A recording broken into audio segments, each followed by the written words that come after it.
सुमित्रा जी उत्साहित होकर अपने बेटे के घर के सामने पहुंची। उन्होंने दरवाजे की बेल बजाई तो उनकी बहू सुशीला ने दरवाज़ा खोला। उन्हें दरवाजे पर देखते ही वो मुंह बनाते हुए कहने लगी, आप यहाँ क्या करने आई हो? सुमित्रा जी बहू के इस सवाल से सकपका गईं। उन्हें बहू से ऐसे सवाल की उम्मीद नहीं थी। उन्होंने कभी सोचा भी नहीं था कि बहू दरवाज़ा खोलते ही ऐसा पूछ बैठेगी। उन्होंने अपने आप को संभालते हुए कहा, बहू, वो मैं मुन्ने से मिलने के लिए आई थी। तो सुशीला कहने लगी, अभी तो मुन्ना सो रहा है। ये सुनकर सुमित्रा जी को समझ नहीं आया कि वो क्या जवाब दें। उन्होंने धीरे से कहा, बहू, अभी तुम्हारी डिलीवरी को 15 दिन ही हुए हैं। तुम्हारा शरीर कमज़ोर होगा तो मैंने सोचा कि तुम्हारे पास रहकर तुम्हारी देखभाल भी कर लूँगी और मुन्ने के साथ खेल भी लूँगी।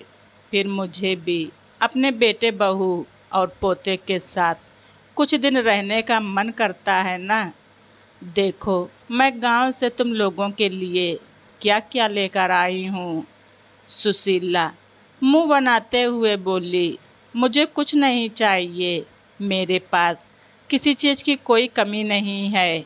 और जहाँ तक बात है मेरी देखभाल की और घर संभालने की, तो घर में झाड़ू पोछा लगाने वाली बाई आती है। मेरे सारे काम के लिए वो तो हैं ही। ऊपर से मेरी माँ यहीं पास में ही रहती है तो आकर मेरी देखभाल कर लेती हैं। आपको इतनी छोटी सी बात समझ में नहीं आती कि मुझे आपके साथ रहना पसंद नहीं है, जो आप मुंह उठाकर यहाँ चली आई। सुमित्रा जी का मन उदास हो गया। फिर भी उन्होंने भरे गले से कहा, मैं तो बस यहाँ पर तुम्हारे मदद करने के लिए ही आई थी। तब तक उनका बेटा विकास भी दरवाजे पर आ चुका था। पत्नी की कड़वी बातें सुनकर भी वो मौन खड़ा था। न तो उसने आगे बढ़कर अपनी माँ के पैर छुए, ना ही उनके हाथों से वो भारी बैग लिया। सुमित्रा जी किसी अपराधी की तरह वहीं गेट के पास खड़ी थी। सुशीला आगे बोली, सासू माँ, आप भले ही मेरे घर में झाड़ू पोछा लगा दीजिए, फिर भी मैं आपके साथ रहना पसंद नहीं करूँगी।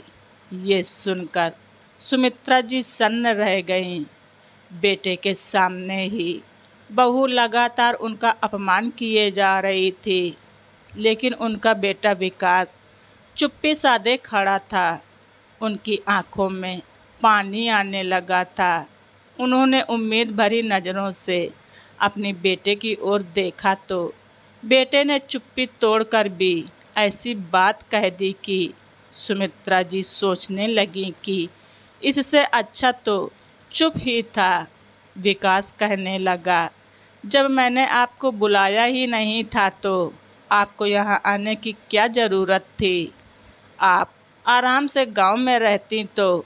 सुमित्रा जी हैरानी से बोली कि मैं अपने पोते से मिलने के लिए तेरे घर नहीं आ सकती क्या? क्या तू मुझे अपने बेटे का चेहरा भी नहीं दिखाएगा? यदि तू चाहता है कि मैं घर से चली जाऊं तो चली जाऊंगी बेटा। मैं तो बस अपने पोते से मिलने के लिए ही आई थी। सुमित्रा जी भले ही ऊपर से सामान्य जैसा दिखने की कोशिश कर रही थी, लेकिन अंदर ही अंदर उनका मन टूट चुका था। तभी उनकी बहू मुंह बनाते हुए बोली कि अभी मेरा बच्चा छोटा है, ऐसे में मैं उसे बाहर लेकर नहीं आ सकती। उसे किसी की नज़र लग गई तो आप ये सब सामान उठाइए और चुपचाप यहाँ से चली जाइए। उनका बेटा भी बोला, माँ, जब मेरी पत्नी ने कह दिया तो तुम बहस क्यों कर रही हो? तुम हमारे साथ नहीं रह सकती। फिर बच्चों को सबक सिखाने के लिए बूढ़ी माँ ने मन ही मन तय कर लिया कि वो यहाँ दोबारा अपमानित होने के लिए अब कभी नहीं आएंगी और अपनी सारी संपत्ति से भी बेटे को बेदखल कर देंगी। वो रोते हुए बेटे के घर की दहलीज से थके हुए कदमों से वहाँ से चली गई। वो बस स्टैंड पर बैठकर बस के आने का इंतज़ार कर रही थी। गर्मी बहुत तेज थी और बेटे ने उन्हें पानी तक नहीं पूछा था। फिलहाल उनके पास पानी भी नहीं था और उन्हें बहुत जोर की प्यास भी लगी थी। वो दुखी मन से उठीं और उन्होंने एक बोतल पानी खरीदकर 2 घूंट पानी पीकर गला सींच लिया।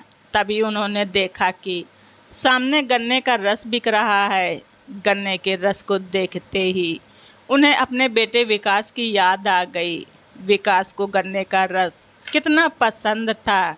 गर्मियों में वो विकास के साथ जब भी बाजार जाती थी तो विकास आइसक्रीम वगैरह छोड़कर हमेशा गन्ने का रस ही पिया करता था। आज भी गन्ने का रस देखते ही उनके कदम खुद ब खुद उस ओर बढ़ने लगे थे। उन्होंने 1 गिलास रस खरीदा। जैसे ही वो रस का गिलास होठों से लगाने वाली थी तभी पीछे से आवाज़ आई, माँ, मुझे गन्ने का रस नहीं पिलाओगी क्या? आवाज़ सुनकर उन्हें यकीन ही नहीं हुआ। उन्होंने पीछे पलटकर देखा तो सामने विकास खड़ा था। उसे देखते ही उनके मन में ममता का सागर उमड़ पड़ा। लेकिन अभी थोड़ी देर पहले हुई बहसबाजी को याद करके उनका मन कसैला हो उठा और वो दूसरी तरफ देखने लगी। विकास उनके सामने आकर उनके पास घुटनों के बल बैठकर किसी छोटे बच्चे की तरह उनके पैरों से लिपट गया और रुआ से गले से कहने लगा, माँ, तुम भले ही मुझे माफ़ मत करना, लेकिन मुझसे बात करना तो मत बंद करो। मैं मानता हूँ कि मैंने बहुत बड़ी गलती की है, लेकिन मेरी पत्नी तुम्हारा इतना अपमान कर रही थी और उस समय अगर मैं तुम्हारा पक्ष ले लेता तो तुम्हें तो पता ही है कि उसकी हालत कैसी है। उसकी तबीयत बिगड़ जाती तो और भी मुसीबत हो जाती। मैं अजीब सी कशमकश में फंस गया हूँ माँ। एक तरफ मेरी पत्नी और बच्चा है तो दूसरी तरफ मुझे जन्म देने वाली मेरी माँ है। जिंदगी में जब भी कोई मुसीबत आई तो तुमने मुझे उस मुसीबत से निकाला है, तो फिर आज इतनी बड़ी मुसीबत के बीच तुम मुझे अकेला छोड़कर क्यों जा रही हो? माँ, इस वक्त मुझे भावात्मक रूप से तुम्हारा साथ चाहिए। मैं तुम्हारा अपमान होते हुए नहीं देख सकता। नहीं तो मैं जिद करके तुम्हें उस घर में रहने के लिए कह देता, मगर फिर क्या होता? मेरे सामने या मेरे पीठ पीछे तुम्हारा हमेशा अपमान होता रहता।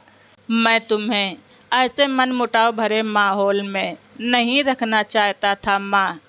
बेटे की बातें सुनकर सुमित्रा जी के तपते मन को थोड़ी ठंडक मिली कि कम से कम बेटे को उनकी परवाह तो है।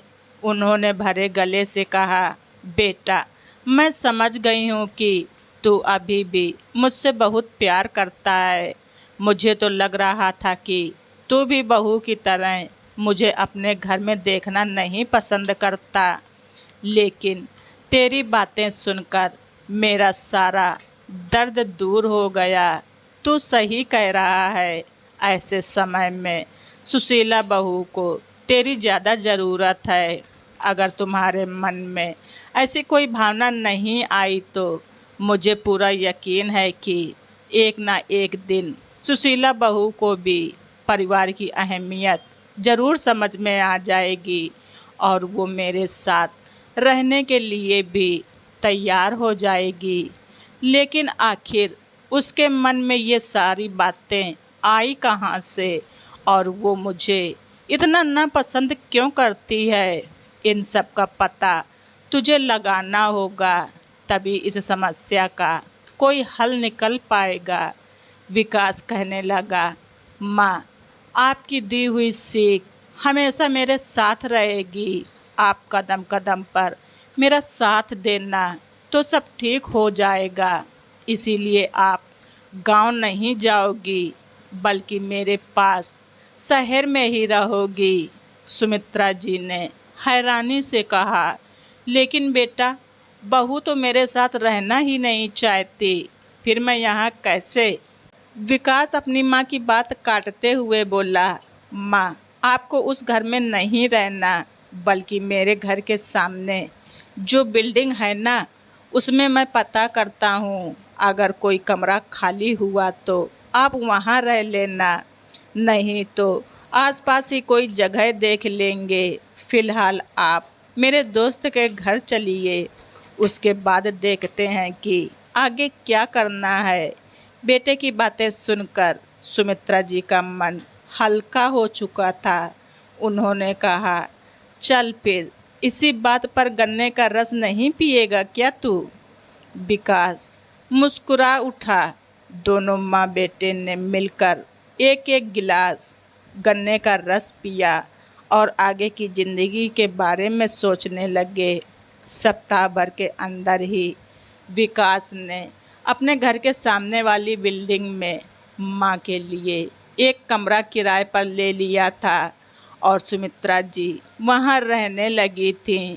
जब सुशीला को पता चला कि उनकी सास सुमित्रा जी सामने वाली बिल्डिंग में ही रह रही हैं, तो उसे बहुत तेज गुस्सा आया कि कहीं ये सब विकास ने तो नहीं किया। इसलिए वो गुस्से से भरी हुई शाम को उसके ऑफिस से आने का इंतजार करने लगी, ताकि वो पूछ सके कि आखिरकार सुमित्रा जी अभी तक शहर में क्या कर रही हैं। जब विकास घर आया तो सुशीला ने पूछा, मम्मी सामने वाली बिल्डिंग में क्यों रह रही हैं? विकास ने शांत स्वर में जवाब दिया, मुझे नहीं पता, शायद उन्हें गांव में रहने की इच्छा नहीं होगी। क्या वो मुझसे पूछ कर रहेंगी? उन्हें जहाँ रहना है रहने दो, उनके पास अपने पैसे हैं, वो अपने फैसले खुद ले सकती हैं, इससे हमें क्या लेना? इस बात से सुशीला का गुस्सा थोड़ा ठंडा हुआ, क्योंकि अब उसे समझ में आया कि इस फैसले में विकास की कोई भूमिका नहीं है। लेकिन जब भी वो अपने कमरे की बालकनी से सुमित्रा जी को देखती तो उसका मन फिर से खिन्न हो जाता। सुशीला की माँ नीलम जी शहर में ही रहती थीं और अक्सर बेटी के घर आ जाया करती थीं। एक दिन उन्होंने कहा, देखो ना, मैंने तुम्हें पहले ही कहा था कि इस औरत से दूर रहना, वो बहुत चालाक है। मैंने कहा था इसकी चिकनी चुपड़ी बातों में मत आना, नहीं तो बुढ़ापे में यही तुमसे सेवा करवाएगी। पति को हमेशा काबू में रखना चाहिए। सुशीला ने उनकी बातों से सहमति जताई। पीछे खड़े विकास ने ये सारी बातें सुन ली और जब उसे समझ आ गया कि सुशीला उसकी माँ के साथ इतना चिढ़ क्यों रखती है, उसने महसूस किया सुशीला ने जानबूझकर उसकी माँ का अपमान किया ताकि वो उनसे दूर हो जाए। जब सुशीला की डिलीवरी हुई थी, तब विकास ने खुशी में कहा था कि मम्मी को बुला लेते हैं, लेकिन सुशीला ने गुस्से में कहा था कि जब हम गांव जाते हैं तो मम्मी मेरे साथ अच्छा व्यवहार नहीं करती, इसीलिए इस समय मैं उनका चेहरा भी नहीं देखना चाहती। कृपया उन्हें मत बुलाना।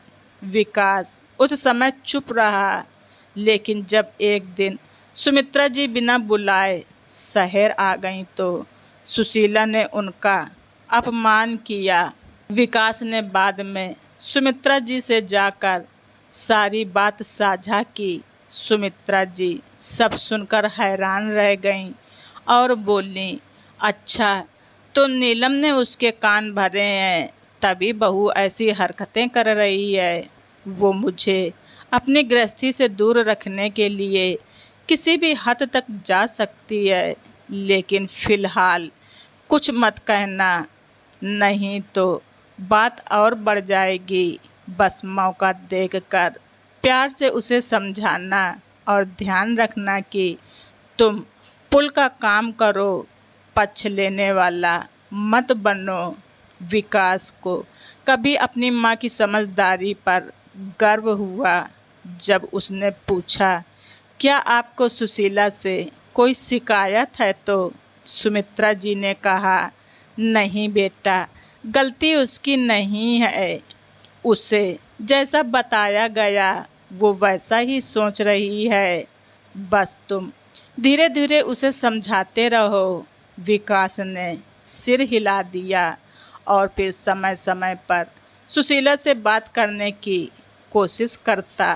कभी पूछता कि माँ ने आखिर तुम्हारे साथ ऐसा क्या किया, तो सुशीला बात को टाल जाती। जब वो अपने बेटे को प्यार करती तो विकास कहता, इतना प्यार क्यों कर रही हो?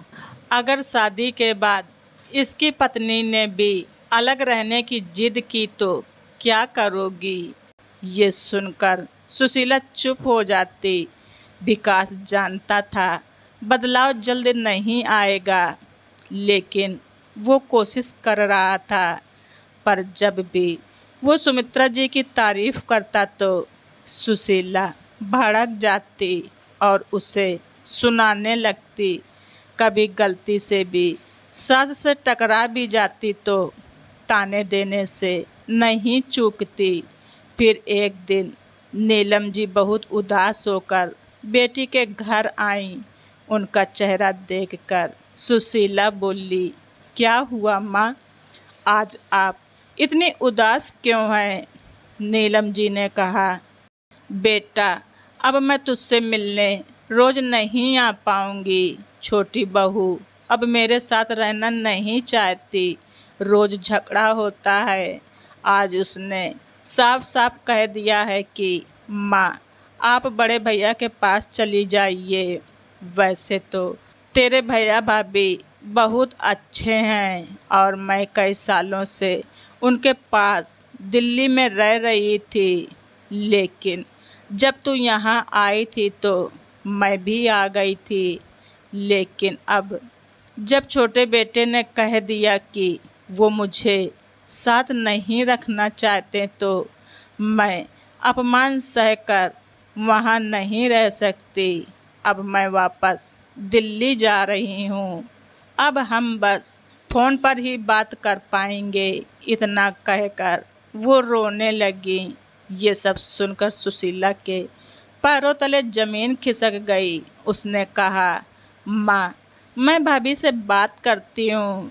लेकिन नीलम जी ने उसका हाथ पकड़ लिया और कहा, जब किसी के मन में ये बात आ जाए कि वो हमारे साथ नहीं रहना चाहता तो उसे कोई रोक नहीं सकता। मैं सिर्फ तुमसे मिलने आई थी। आज शाम की ट्रेन है मेरी। ये सब सुनकर सुशीला निशब्द रह गई और सोचने लगी कि आज माँ पर जो बीत रही है वही तो पहले सास पर बीत चुकी है। नीलम जी जाते जाते कहे गईं, अगर हो सके तो अपनी सास को अपने घर ले आओ। हमने मिलकर उन्हें नज़रअंदाज किया और हमें उस समय मज़ा भी आया, लेकिन जब खुद पर बीतती है तब समझ में आता है कि रिश्ते तो साथ निभाने से बनते हैं और माँ के लिए उसका बेटा ही सब कुछ होता है। जब विकास ऑफिस से घर आया तो उसने पूछा, मम्मी जी जा रही हैं क्या? तो सुशीला ने कहा, हाँ, छोटे भैया भाभी ने उन्हें साथ रखने से मना कर दिया है। तभी विकास बोला, अच्छा है कि उनका एक और बेटा है, पर सोचो अगर किसी माँ का एक ही बेटा हो तो, और वो भी उसे छोड़ दे तो उसका क्या होगा। सुशीला का दिल कांप गया और विकास ने फिर धीरे से कहा, वैसे हमारा भी तो एक ही बेटा है, अगर वो भी बड़ा होकर ऐसा ही निकला तो।